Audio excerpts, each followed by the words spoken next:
2 বছরও যেহেতু একটা মানুষকে আমি চিনতে পারি নাই, সেখানে 2 দিনের পরিচয়ে বিয়ে করার আমার পক্ষে সম্ভব না।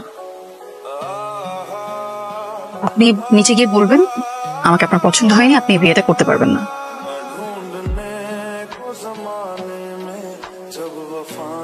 বিয়েটা আমি করতে পারবো। সবকিছু তো ঠিকঠাকই ছিল।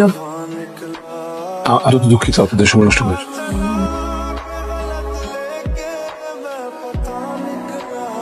আমার মনে হয় এটা তোমার মেয়ের কাজ। ওই নিশ্চয়ই উল্টাপাল্টা কিছু বলেছে। মামা কতক্ষণ লাগবে? এই তো আপা আরি। তাড়াতাড়ি করেন। আচ্ছা আপা। হ্যালো। ও হাই, সরি হেলমেট পরা দেখে তো চিনতে পারিনি। কোনো সমস্যা নেই, আপনি দাঁড়িয়ে আছেন কেন? ইঞ্জিন নষ্ট হয়ে গিয়েছে। ওহো, কোথায় যাচ্ছে? একটা ইন্টারভিউ ছিল। তাহলে তো দেরি হয়ে যাবে, আপনাকে আমি ড্রপ করে দিয়ে আসি। না না, থ্যাংক ইউ সো মাচ। আসলে 20 মিনিট কষ্ট করে দাঁড়িয়ে না থেকে এই সামনে বামে একটা চায়ের দোকান, চা খাই। এ মামা 2টা চা।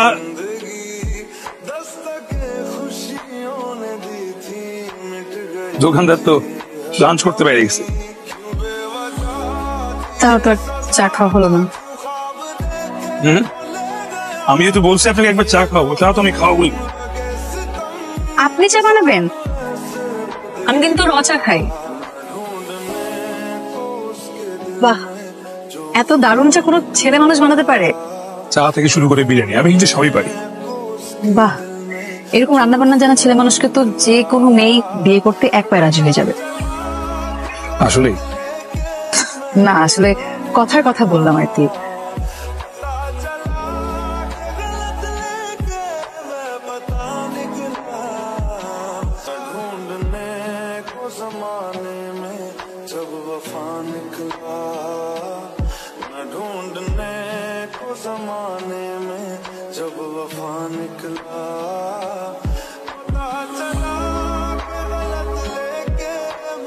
এটা রোহান না?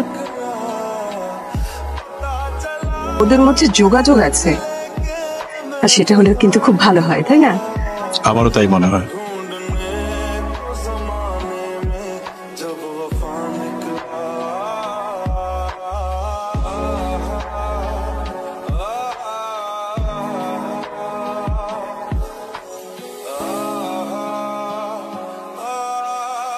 শোন না, রোহানের সাথে না ও খুব মানায়, সেটা কি তুই জানিস?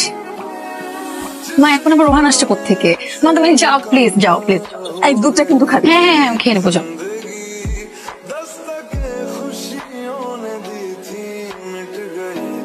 কি হয়েছে আপনার? আপনাকে এরকম বিষণ্ণ লাগছে কেন? বড় সমস্যা হয়ে গেছে।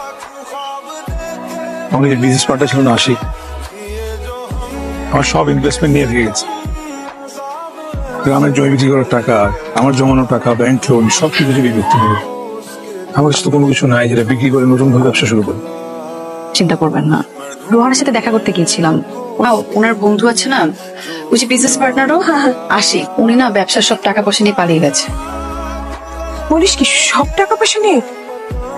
তার মানে তো ও শেষ একেবারে। রোহানের সাথে তোর কোনো কথা হয়? হ্যাঁ হয়। আমি চাই না ওর সাথে আর কোনো কথা হোক।